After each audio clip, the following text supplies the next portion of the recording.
RTP 965 e Infograma.net presentan Íntimo Interés con Don Ramón Sonnenholzner.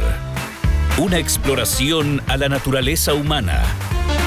Nuestro invitado de hoy es Javier Andrés Ortiz, máster en Educación Superior con mención en Innovación Pedagógica e Investigación de la Universidad Casa Grande. Actualmente se desempeña como director ejecutivo de la Fundación Humboldt Centrum. Desde el 2017 promueve modelos educativos contextualizados para fortalecer la formación técnica profesional en Ecuador.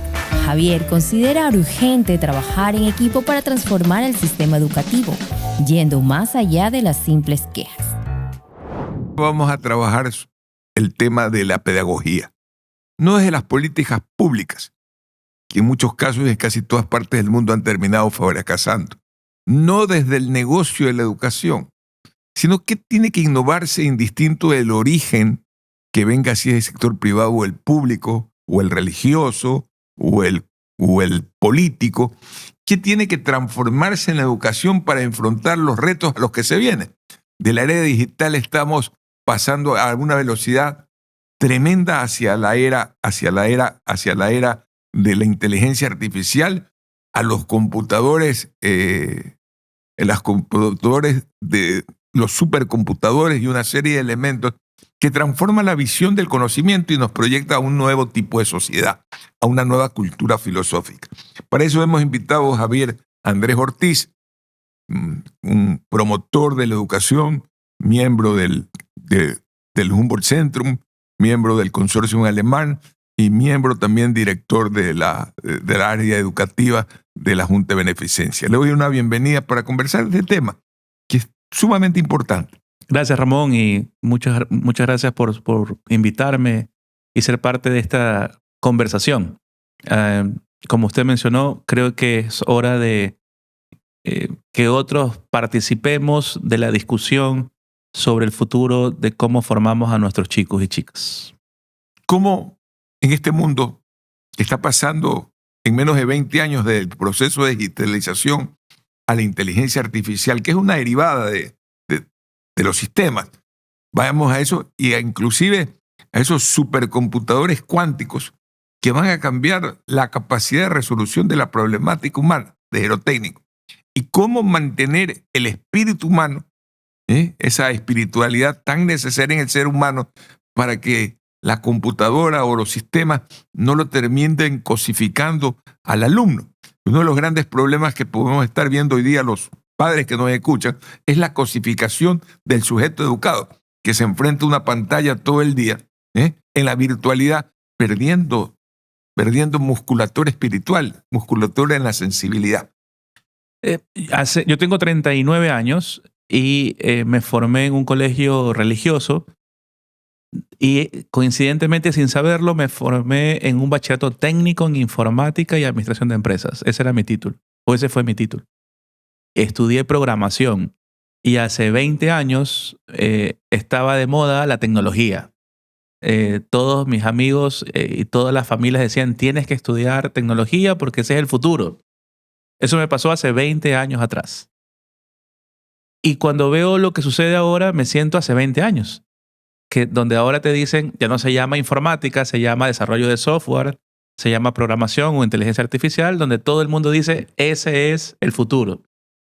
Y creo que el problema de la educación va que a veces perdemos la perspectiva de las cosas de fondo y por ir a buscar el futuro, dejamos el presente. Hay algunos elementos que usted ha marcado y sabiendo que existen estas tecnologías, y alguna vez hemos discutido esto, que la tecnología es lo que se necesita en el momento adecuado y en el contexto específico, se pierden de ser personas. Y creo que el problema de la educación es que estamos anclados a los años 1800 y 1900, donde seguimos innovando desde esos años y no construyendo desde la actualidad. Pero lo que no ha pasado de moda y que las personas creemos que eso sucede naturalmente, es formar personas involucradas con el contexto. ¿Cómo Foucault, ese gran pensador francés, sostenía que la educación o el sistema educativo universitario, primario, secundario, de kindergarten era reclusorio? porque se encerraba o se encierra la gente en 4 paredes y ahí se le dicta una clase, ¿Cómo lograr que la sociedad comprendan que hay que educar para la sociedad, no para un dormitorio, no para un aula, sino para la sociedad y en la sociedad? Sí, justamente en nuestros programas, por ejemplo, que tenemos en Humboldt Centrum, hemos aprendido y hemos entendido que es importante que los jóvenes vivan entiendan que hay otras aulas fuera del colegio. Y por ejemplo, el programa de educación artística que tenemos, donde nuestros jóvenes, chicos de 3 a 17 años, van al Teatro Centro de Arte a formarse en pintura, en bailes, en teatro, con chicos de distintas edades. Entonces, por ejemplo, ese primer cambio en que yo esté con chicos de 12, aunque yo tenga 15, y tenga 16 y tenga chicos de 18 al lado mío, ayudamos a entender que no todo es igual. En el mundo de la sociedad no somos todos de 15 años, o todos somos hombres, o todos somos mujeres, o todos somos de un solo color. Entonces, que las escuelas provoquen las aulas externas que existen y que perdamos el miedo de ver qué sucede en esas interacciones del contexto y las personas, es algo que los colegios tenemos que ya implementar. No podemos creer, me parece que, y lo digo con todo respeto, a veces cuando creamos los colegios creamos clubes y queremos tener todos los servicios dentro del lugar y nos matamos para tener todos los servicios y no nos gusta gestionar con los otros servicios que podemos complementar. Ese ejercicio de poder abrir la escuela y el aula a otros espacios es lo que tenemos miedo y puedo decir a veces hasta pereza de gestionar. Pereza o temor, porque, y este es un tema bien interesante. Hace muchos años los paseos eran algo normal. Sucedió un accidente y se prohibieron los paseos. Y no puedes salir de Guayaquil simplemente por eso. ¿Cuánto hay de ese juego, de la regulación exagerada por, en apariencia, proteger? Y lo que estamos en alguna forma es desprotegiendo a la gente porque no aprenden a vivir en el mundo real. Así es. En esa misma lógica, por ejemplo, la primera semana del año, en nuestro colegio nos vamos de paseo a Cuenca con 100 jóvenes. Y efectivamente, ahí es el temor pero todo está peligroso. Pero si analizamos el mundo, siempre existe el peligro. El peligro ha existido desde hace muchos años atrás, con otros nombres, pero siempre existe el peligro. Lo que pasa es que hemos perdido la confianza de los demás para cuidarnos. Los propios animales nos enseñan. Los animales, los venados, cuando están juntos, no son comidos por el león. Pero cuando están separados, el león ataca. En esa lógica, lo que tenemos que hacer es tener seguridades. Y las seguridades son a las familias. Acompáñenos al viaje en el proceso de vigilarnos mientras nos vamos al lugar, regresarnos. Tenemos que dar ciertas seguridades, pero no puedo yo asegurar que nada va a pasar. Hay que perder el miedo, pero desde la gestión comunitaria. Había, y es discutido hoy día, le llaman a la generación de los centennials y los otros de la generación de este siglo, los llaman los niños de cristal, y sobre todo en las clases medias. ¿No? Estoy hablando de la clase media, de las clases medias altas, donde hoy día el riesgo de convivir con la realidad hace que los padres se vuelvan muy defensivos. Ejemplos, por ejemplo, nunca mi mamá se molestó si me caía en el colegio y me malograba la rodilla. No se le ocurría a mi madre irle a reclamar al director del colegio donde me formé, ¿sí? Porque había una piedra y me dañé. Tenía que enfrentar esa contingencia. Vemos cómo los padres están interviniendo permanentemente y cualquier apodo se transforma en un bullying. Cuando el apodo en mi época era algo de lo más normal, que te daba alguna forma de identidad. Al principio podía ser chocante, pero era como algo que permitía hacer vinculación con el otro. ¿Cuánto de esto de la teoría del bullying está afectando realmente a la comprensión del aprendizaje? Porque romper con esa forma, con la realidad del otro, de las opiniones del otro, es como bastante aislador para la formación de un ser humano. Nosotros tenemos una metodología que nos gusta a los dos, Ramón, que es la metodología Waldorf. Y para mí una fórmula que me ha quedado permanentemente en mi cabeza es que el pensamiento genera un sentimiento. Y pensamiento y sentimiento genera una acción. Me parece que el problema es que ahora, lo que les decía al principio, hemos perdido esa capacidad de formar personas y nos quedamos o en pensamientos sin sentimientos o nos quedamos solo en los sentimientos. Si queremos darle otro nombre, esta mezcla entre el amor y la razón. A veces los papás pierden la razón por el profundo amor.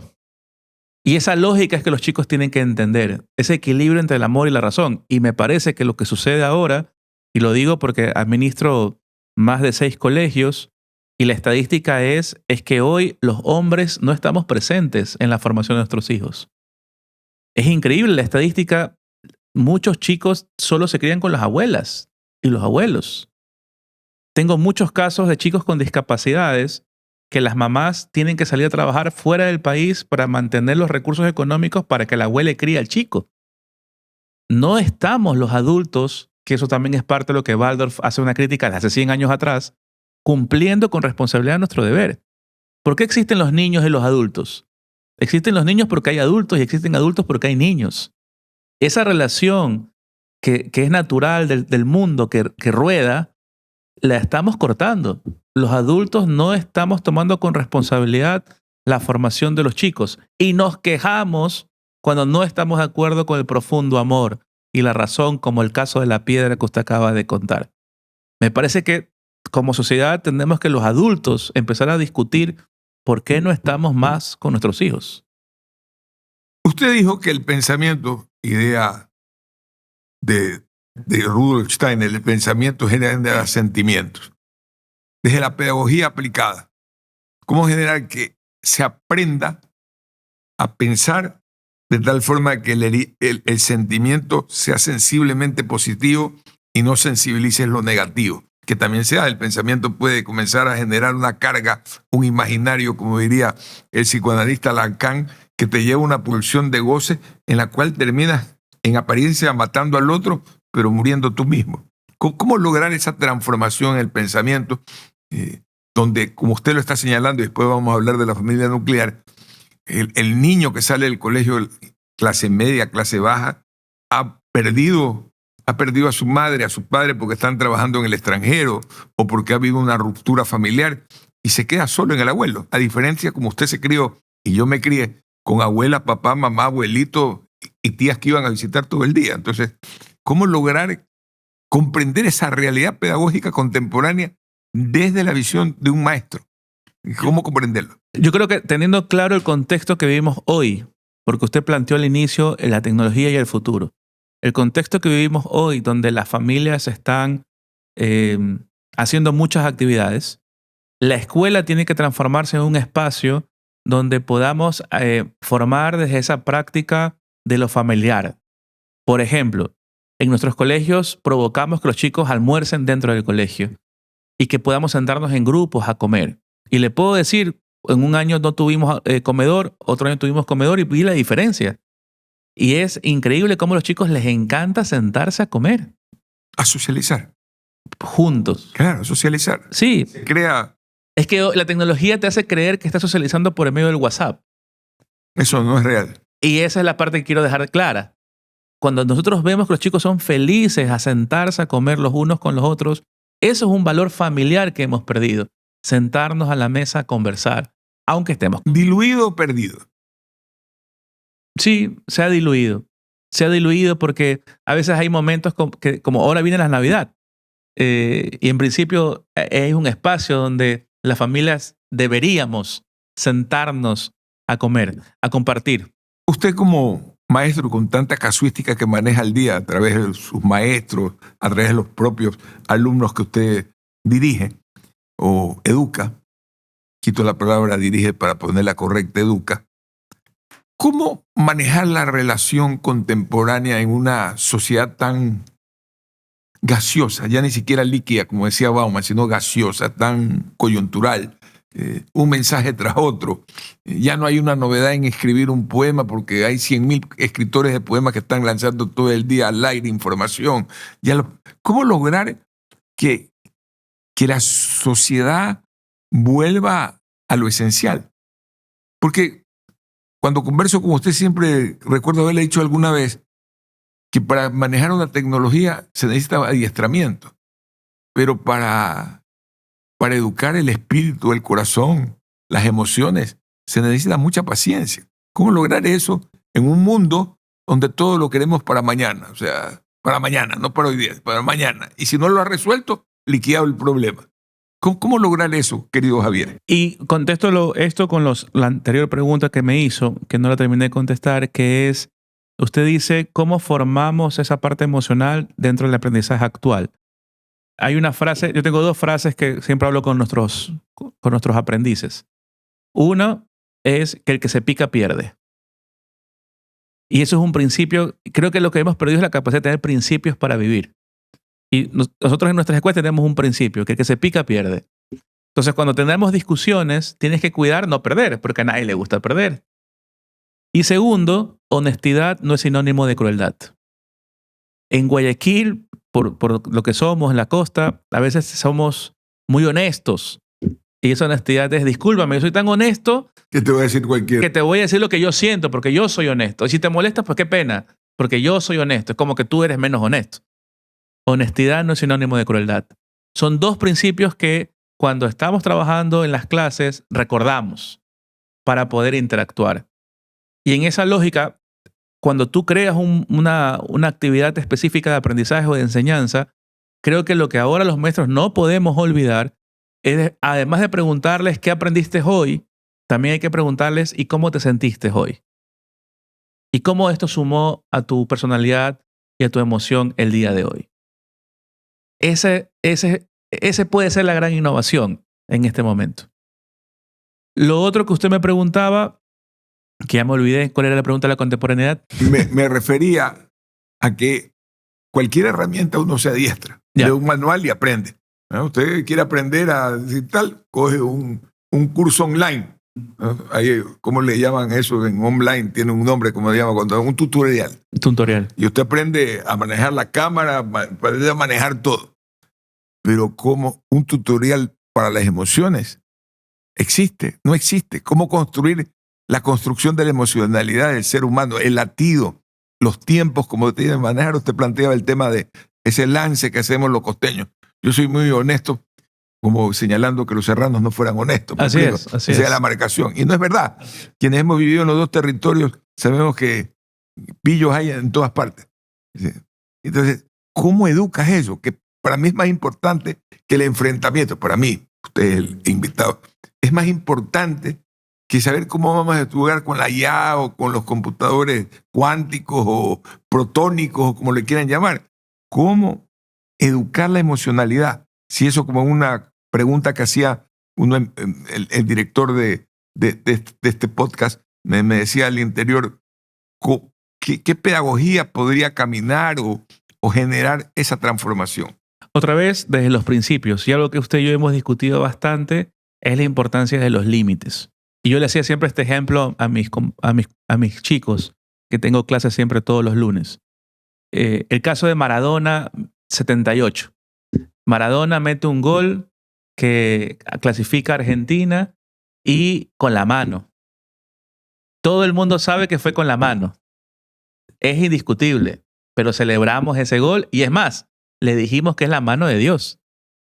Entonces, ¿cómo hemos perdido o diluido los límites que no los podemos perder? Porque nos dan esa posibilidad de construir estas experiencias que son ricas e interesantes, porque meter un gol es fascinante, pero te costó meter el gol. Te costó trabajar en el uno del otro. Las actividades pedagógicas que hacemos en nuestros colegios, donde podemos formar las emociones, es cuando el colegio no está 100% construido. Y me pasa en un colegio que tenemos, que juntos a los chicos estamos haciendo la cancha, estamos haciendo el huerto, estamos decidiendo qué cuadro poner. Cuando tú le preguntas a los chicos, oye, ¿qué podemos hacer aquí? Y te dan respuestas y le das la oportunidad y la confianza en que pueda aplicar eso que él dice, es lo que creo que los chicos necesitan para poder aprender a tolerar y manejar sus emociones. Porque en ese proceso se va a equivocar. Y aunque se equivoque, se va a sentir tranquilo porque trabajó. Yo creo que lo que le voy a plantear es quizás uno de los problemas latinoamericano, especialmente ecuatoriano y guayaquileño, que es donde más estoy, es una especulación. Lo que usted ha señalado, las apologías que se construyó, por ejemplo, alrededor de Maradona. Pero hay otras apologías más fuertes. Una de las apologías más fuertes que tiene el Ecuador, roba pero hace obras. Eso es una apología del delito muy seria, que yo no sé cómo reeducar a la sociedad, que consume esa idea, ese arquetipo verbal, de una forma extremadamente peligrosa. Es posible de la apología transformar esa visión cuando la sociedad actúa haciendo apología de la trampa. Y si pusiera ese mismo ejemplo en la escuela, copia la lección y saca 10. Y se sienten todos emocionados porque lo lograron. Yo creo que justamente como director de escuela, lo que nos toca tomar muy en serio es cómo crear los límites y las reglas de juego para que todos nos sintamos que podemos jugar con transparencia y justicia. Y ese es el cuidado que las escuelas tienen que tomar. Y lo que la pedagogía no puede perder es esa posibilidad, primero, de autocriticarse para saber si están haciendo que sus canchas son las adecuadas para este juego, lo que hablábamos al principio. Hoy hay que ampliar más la cancha. La cancha no puede estar solamente encerrada en 4 paredes. Pero además, cuando yo amplíe la cancha, ¿cómo creo las reglas para que todos nos empecemos a autorregular y cuidar? ¿Qué es lo que sucede con el arte?